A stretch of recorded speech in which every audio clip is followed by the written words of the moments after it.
It's wonderful to teach music, and it's frightening at the same time. Put words where the sounds mean more than words can. Explain what in fact is felt or guessed.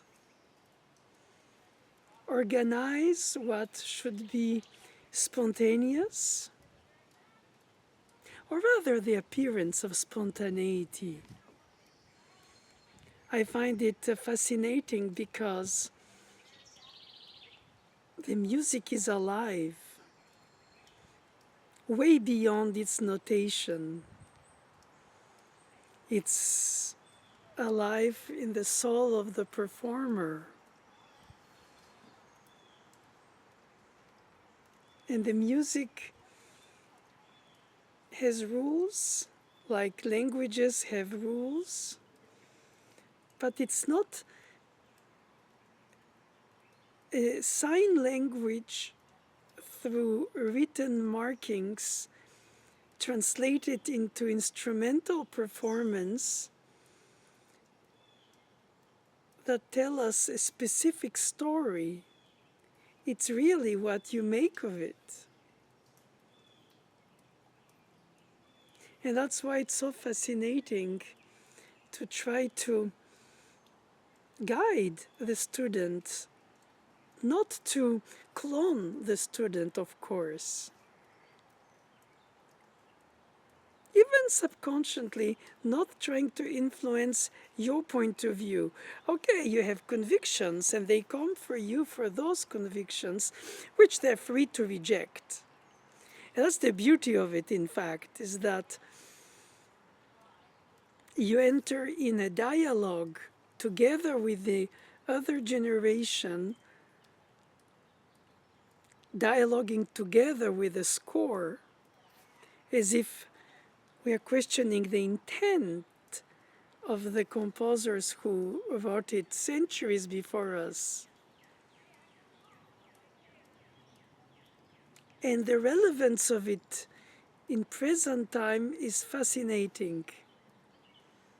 It shouldn't be, objectively, since it was music of its time in its time, and our time reproduces a lot the music of the past as our own essential repertoire.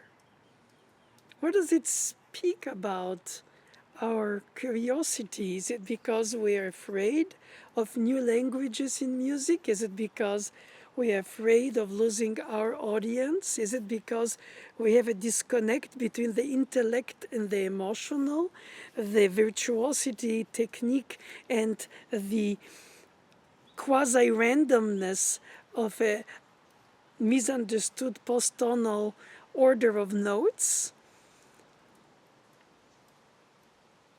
Is it just a translation? I often wonder about that. Conviction is something that is unbelievably convincing. Reciting notes faithfully, thoroughly, honestly,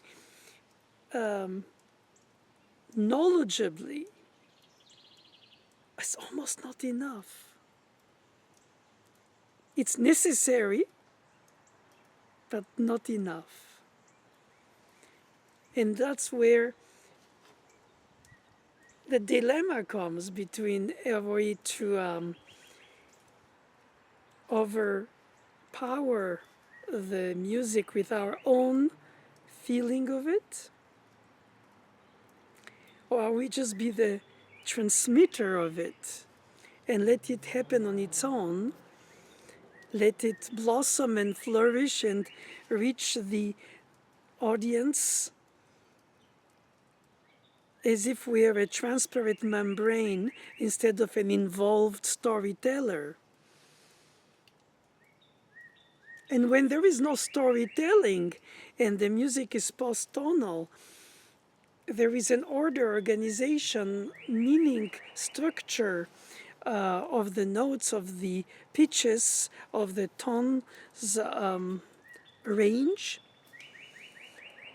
which perhaps replaces the expected traditional phrasing and climax and tension release of a dissonance consonance. If everything is everywhere, meaning dissonance, compared to dissonance versus consonance, I find it very interesting, because when I see a student practice post-tonal music, I read the music. Of course, we do that also for the tonal music of the past, since the composers of the past didn't write atonal or post-tonal. But reading the music is almost like a confirmation of what you heard when you heard it first. It's almost like mother tongue, or somebody tells you a story and then you take the book to read it on your own, and then it penetrates directly through your neurons in your soul by your own reading. You don't need somebody.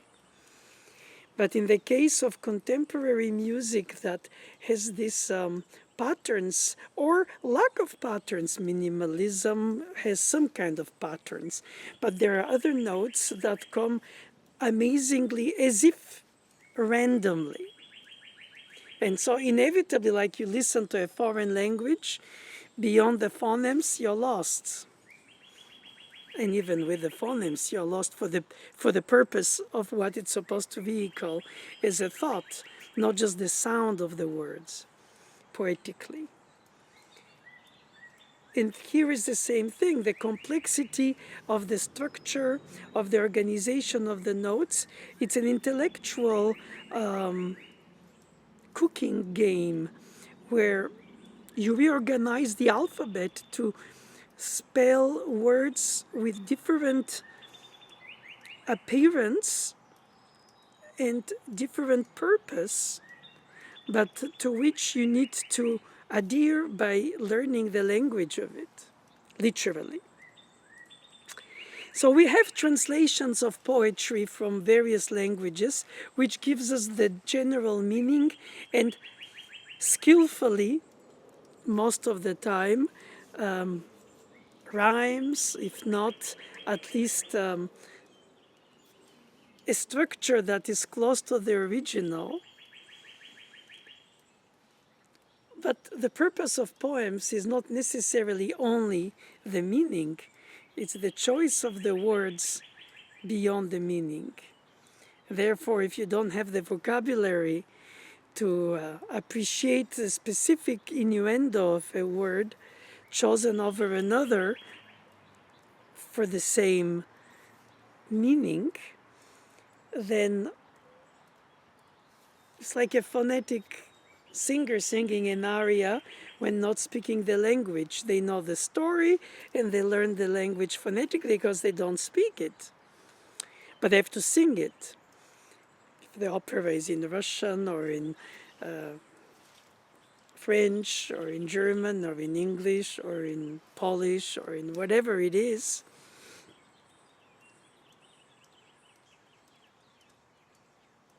and I find it fascinating sitting next to a student, discovering next to them either the pieces I played or I learned or I taught, which I rediscover with them, or I discover with them music that they play that I was not familiar with and that I discover. I keep myself always awakened to discoveries.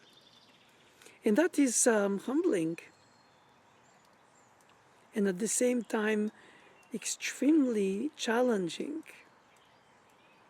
No status quo. Let your mind be bewildered. Be baffled, don't understand, be lost, and try to find a meaning to it.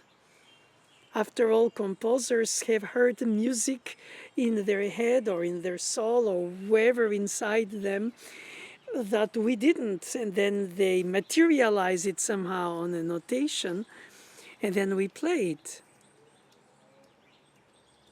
And therefore, the understanding level or misunderstanding level enters in account. And I'm here next to the student as a co-pilot of a flight of discovery and rediscovery. And even if I knew the piece, I rediscover it through the fresh ears of the student, even of a famous repertoire piece, let less lesser played or peculiar language, technique, texture. It is challenging and it keeps you on your toes. It makes you feel like no matter what your age, you're still able to be overwhelmed with either the complexities or the simplicities or the oddities of a musical language. And not many clues are given. It's up to you to make it up and to understand. Of course, mostly people who teach or hear or practice rarely heard music. The listeners tend to compare it to what they know in order to situate it in their understanding. You don't do that with famous works because they stand on their own, even if they have their own filiation aesthetically. So I'm close to my students in the sense that I am one of the students of the same score that they study. We are all lifelong students of the music that we serve. It's not just words or statements, it's really facts.